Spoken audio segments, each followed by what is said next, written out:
Bien-aimés frères et sœurs, vous connaîtrez la vérité et la vérité vous affranchira. Ça, c'est pas moi qui le dis, c'est la Bible qui le dit. Mais moi, je vous dis bien, vous connaîtrez la vérité historique, notamment celle de vos ancêtres kémites, et vous aurez une vision globale de ce que c'est que la vraie souveraineté politique. J'ajoute, vous reviendrez à la spiritualité africaine ancestrale et vous comprendrez les enjeux de l'indépendance économique. Et pour terminer, vous accepterez votre identité culturelle kémite et vous obtiendrez deux choses. La première, c'est la paix. La seconde, c'est le développement, à une condition. L'unité de toute l'Afrique noire, l'unité de tous les Noirs du monde entier. Otep à tous, bienvenue sur la chaîne des panafricanistes par essence, par conviction et par excellence. Celle des citoyens kémites par nécessité et obligation de combat. Nous sommes une chaîne qui n'est guidée que par nos ancêtres et rien que par les ancêtres qui appartiennent à l'égrégore du monde noir. Par conséquent, nous ne croyons en aucun dieu venu de l'étranger. Toutefois, cette vidéo n'est aucunement destinée à inciter à la haine ou à la violence, car nous menons un combat qui d'abord et avant tout spirituel, intellectuel et démocratique. Ensuite, il est politique, géopolitique et géostratégique. Contre l'impérialisme, le colonialisme, le néocolonialisme et l'endo-colona, qui sont tous qualifiés de crimes contre l'humanité. Nous menons ce combat sur la base du principe fondamental que nous avons hérité de nos ancêtres kémites, qui est celui de la Mahat, c'est-à-dire solidarité, vérité et justice. Vous êtes donc en droit de connaître la vérité et nous avons l'obligation de vous dire la vérité, rien que la vérité, afin que justice soit rendue au continent africain. Et ça, c'est notre modeste contribution dans cette noble lutte en faveur de la souveraineté, la dignité, la solidarité et l'unité africaine. C'est exactement ça que nous appelons le panafricanisme. Bien-aimés frères et sœurs, et si la guerre en Ukraine n'était qu'un divertissement, n'était que une guerre qui cachait une autre guerre, d'autres objectifs particuliers.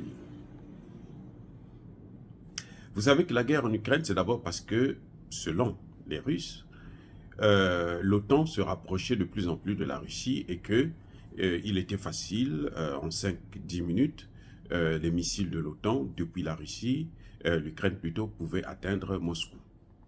Donc il fallait absolument arrêter cette avancée de l'OTAN.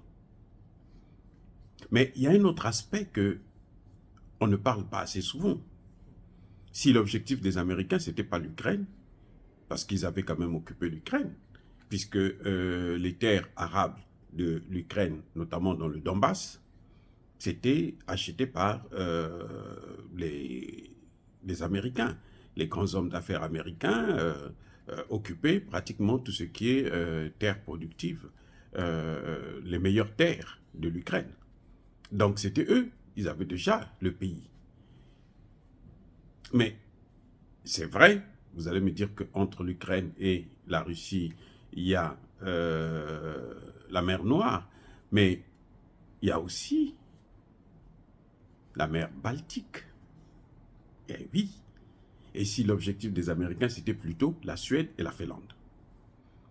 Parce que pendant que la Russie est en train de combattre l'Ukraine, est en train d'occuper le Donbass, eh bien, les Américains font comprendre à la Suède et à la Finlande que vous serez les premières victimes.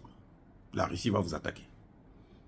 Dernièrement, il y a eu des populations qui s'inquiétaient en Suède, parce qu'ils se disaient que non, il y a des hommes politiques, des militaires qui ont dit qu'il fallait se préparer à cette éventualité, alors que c'est du mensonge, c'est basé sur rien du tout. La Russie n'a jamais dit qu'elle va attaquer la Finlande ou la Suède. Mais c'était des pays neutres. Donc, la Finlande en avril dernier est rentrée dans l'OTAN. Et aujourd'hui, c'est la Suède qui reste parce que la Suède serait déjà aussi, oserait déjà intégrer l'OTAN s'il n'y avait pas le blocus qui est posé par la Turquie et puis la Hongrie.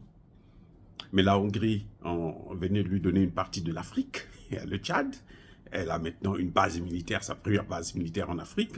Donc pour elle, puisque pour l'OTAN aujourd'hui, pour être un pays important, un pays influent, il faut avoir des bases militaires en Afrique. En fin de compte, c'est ce qui se passe actuellement.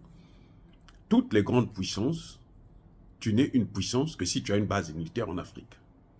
Si tu contrôles une partie du territoire africain. Et donc, on a donné à la Hongrie sa partie. Donc, la Suède, ça ne devrait pas tarder que la Suède aussi puisse rentrer. La Turquie devrait aussi faire céder le morceau. Et puis, la Suède va rentrer. Et là, les Américains auront le contrôle de la mer Baltique. Donc, on voit là la volonté. On le voit, par exemple, dans la guerre avec Israël. Le combat pour occuper, pour contrôler la mer Rouge. La guerre contre les Houthis, c'est exactement ça. Donc, probablement, la guerre contre l'Ukraine n'était que une façon de divertir, d'orienter le monde ailleurs, alors que l'objectif, c'était la Suède et la Finlande. C'est ça, justement. L'objectif des Américains pouvait probablement être la Suède et la Finlande, et ils ont réussi à l'obtenir. Jusqu'à quand? C'est la vraie question. Parce que vous savez, quand on est une puissance, même, on le voyait dans les quartiers, hein, quand nous on grandissait, il y avait quelqu'un qui était, qui paraissait être le plus fort, qui tapait tout le monde. Et plus tu es fort, plus tu cherches à t'affirmer, plus tu cherches à avoir plus de pouvoir, tu cherches à agresser plus de personnes, tu cherches à augmenter ton autorité sur une plus grande masse. Mais ce que l'on oublie, c'est que plus tu fais ça, plus tes victimes se préparent pour te détruire. Voilà le problème que les Américains n'ont pas vu, que les Américains n'ont pas contrôlé, que les Américains pensent contourner. Ça, c'est la loi de la nature. Toute chose porte la marque de son contraire. Vous êtes fort, vous frappez, tôt ou tard, ceux que vous frappez là viendront vous frapper. Tôt ou tard. C'est pour ça que nous voyons maintenant avec les BRICS, près de 40% de la population mondiale. Alors que l'OTAN, c'est moins de 10% de la population mondiale. Et de plus en plus, avec l'élargissement des BRICS, on va aller jusqu'à 50% de la population mondiale. Et de plus en plus, les pays veulent intégrer les BRICS. Tout ça, rien que pour contrer les États-Unis. Pour se dire que non, nous, on ne veut plus de la domination américaine.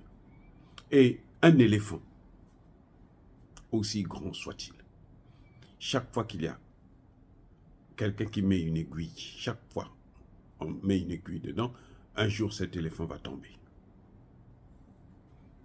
Donc les Américains devraient faire très très très attention avec leur politique, surtout que maintenant, ils se sont décidés, ils se sont engagés à occuper l'Afrique. Maintenant, ils se cachent plus. Pour eux, l'objectif maintenant, c'est soit mettre le chaos en Afrique, soit dominer l'Afrique. Et partout, là où ils ont reçu un échec, il y a le chaos. On le voit en Somalie, on le voit au Soudan, on le voit, bon, l'Éthiopie a échappé un peu, mais la volonté, c'est de mettre le chaos aussi en Éthiopie. On le voit au Congo démocratique. C'est le chaos total. Parce qu'ils veulent contrôler le monde. Et quand ils ne peuvent pas contrôler, on met le chaos. Et un chaos qu'ils croient maîtriser alors qu'ils ne maîtrisent rien du tout. Dire cela, c'est inciter à la haine ou à la violence. Non. Il y a ma colère, il y a ma lèvre. Encore une fois de plus, bien-aimés frères et sœurs, je persiste et je signe. Soyez bénis, abondamment bénis par le Dieu des Kémites et par nos ancêtres angélisés. Mais que tous ceux qui persécutent le continent africain le pillent et le déstabilisent. Qu'ils soient noirs, blancs, chinois, arabes, indiens, juifs ou qui qu'ils soient punis, maudits, foudroyés, neutralisés, écrasés, effacés par le Dieu des Kémites et par nos ancêtres angélisés. Vive l'Afrique éternelle, j'ai dit et j'assume.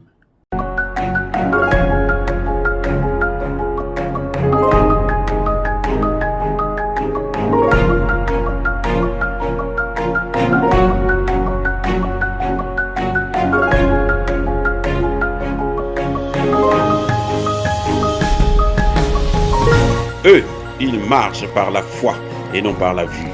Mais moi, je vous conseille vivement de marcher par la connaissance scientifique et historique, notamment celle de nos ancêtres kémites, par les 5 sens et par l'intelligence. Abou Abia.